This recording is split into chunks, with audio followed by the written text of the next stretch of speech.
Here she comes, all parts of everything. Stars in the motherland, with the dark thunder above you. Come to us all.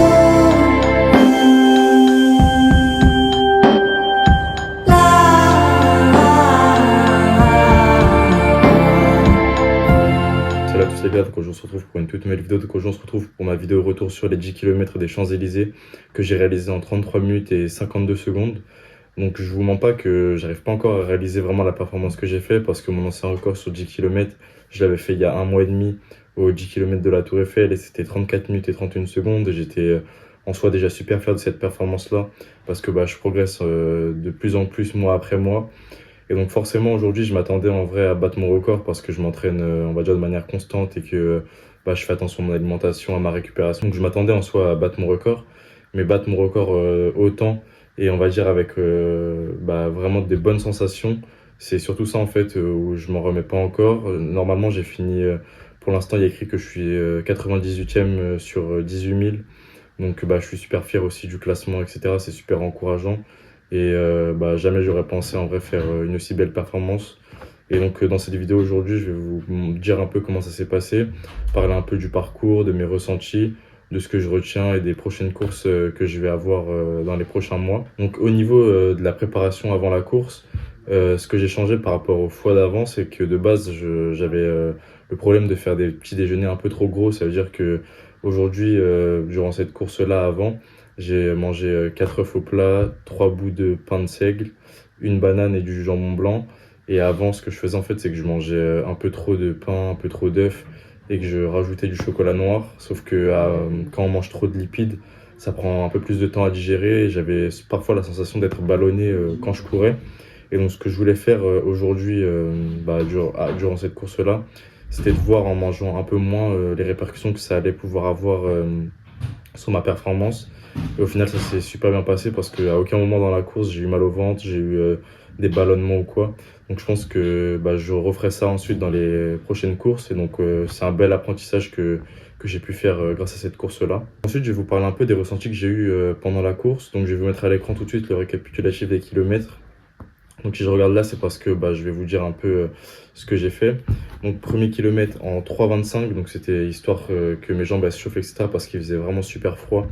Deuxième kilomètre 3,24, troisième 3,21, quatrième 3,18, cinquième 3,24, sixième 3,21, septième 3,34. Et là, c'est vraiment le kilomètre, en fait, ça a été sur la montée des Champs-Élysées.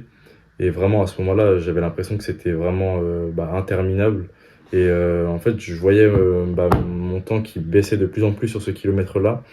Et donc, ce que j'ai fait pour pas faire l'erreur en fait de trop forcer sur la montée, en fait, je savais que ce kilomètre-là, dans tous les cas, ça allait être mort parce qu'avec la montée et la fatigue accumulée, ça allait être trop difficile de forcer.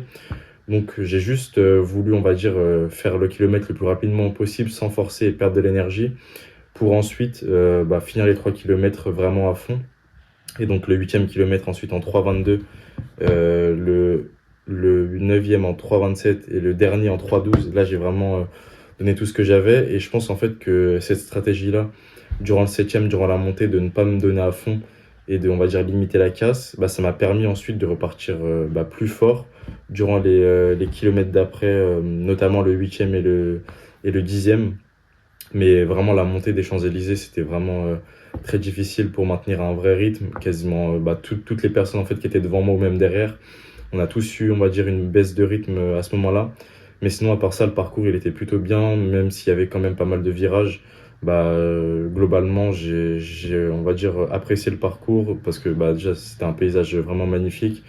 Mais même au-delà de ça, j'ai quand même réussi à maintenir un bon rythme et comparé à certaines courses où peut y avoir beaucoup de faux plats, on va dire, de passages un peu compliqués.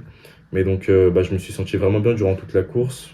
Ce que j'ai amélioré par rapport aux fois d'avant aussi durant cette course-là, c'est que parfois dans mes 10 km, j'avais, on va dire, je faisais des erreurs dans le sens où parfois je faisais des kilomètres vraiment à plein régime. Mais du coup, je le payais les kilomètres d'après, donc j'étais obligé de ralentir. Sauf que je voulais pas perdre de temps, donc je repartais en plein régime après, mais du coup, en fait, je surcompensais à chaque fois, on va dire 1 kilomètre sur 2.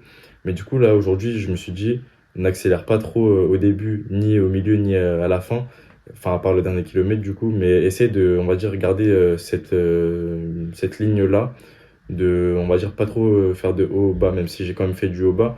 Mais on va dire niveau ressenti physique, c'était beaucoup moins difficile que les autres 10 kilomètres. J'aurais jamais pensé ça il y a, comme je vous ai dit, il y a un mois et demi. Parce qu'en un mois et demi, en soi, je pensais pas que j'allais pouvoir progresser aussi rapidement. Donc ça veut dire que toute la charge d'entraînement, le volume que je fais, etc., bah, ça m'a vraiment permis de gagner plus de 35 secondes bah, en un mois. Et c'est vraiment énorme. Donc n'hésitez pas à aller voir les autres vidéos que j'ai fait sur le sujet. Je montre un peu mes entraînements en musculation et en course à pied. Donc si vous voulez vous inspirer de certaines séances que j'ai pu faire bah, durant ces derniers mois-là, pour progresser, je pense que ça pourra être bénéfique. Mais donc je ressens énormément de fierté après cette course-là. Et surtout, en vrai, le message que je voulais faire passer aussi cette vidéo, au-delà de montrer la performance que j'ai fait, c'est qu'en vrai, faut toujours croire en soi et avoir la foi. Parce que moi, avant cette course-là, oui, j'avais confiance en moi, mais je pensais pas, on va dire, faire un temps comme ça. Il faut pas sous-estimer le fait d'être constant et de s'entraîner jour après jour, chaque semaine. Ça peut vraiment avoir un effet cumulé vraiment positif énorme. Et bah, ça m'a vraiment fait prendre conscience que, en fait, quand on fait le travail à chaque jour, peut-être que dans notre tête, on se dit, ouais, je sais pas si je suis vraiment capable, etc. Mais le jour J, en fait, le corps, il est tellement prêt, on est tellement prêt mentalement et physiquement, qu'en fait, il n'y a aucun monde où bah, on fait pas notre meilleure performance. Et donc ça, on peut aussi l'appliquer dans d'autres aspects de nos vies. En soi, quand on met de l'énergie vraiment proactivement dans une direction, oui, on peut avoir des doutes, oui, forcément, on va avoir du stress, on va se remettre en question. Mais en soi, les résultats, ils vont venir quoi qu'il arrive, avec l'effet cumulé, avec la constance. C'est vraiment ça que je retiens aujourd'hui, c'est bah, d'avoir la foi et de savoir que les efforts, ils payent coûte que coûte. Donc, je voulais aussi terminer la vidéo en parlant des prochaines courses à moyen, on va dire, à moyen terme et pourquoi pas long terme. Mais donc là, normalement, dans un mois, le 9 mars, j'ai le semi-marathon de Paris. Donc de base, moi, là, je suis en préparation semi-marathon. Donc c'est pour ça, en soi, cette course-là, c'était, on va dire, un peu secondaire. Je savais que j'allais mettre toute mon énergie bah, dans les semi-marathons. Et donc c'est super encourageant et ça me met grave en confiance pour mes prochaines courses. Donc j'ai le semi-marathon de Paris le 9 mars et je vais essayer de battre mon record qui est de 1h18. Et ensuite, j'ai une autre course, un autre semi-marathon le 30 mars. Donc c'est la grande course du Grand Paris.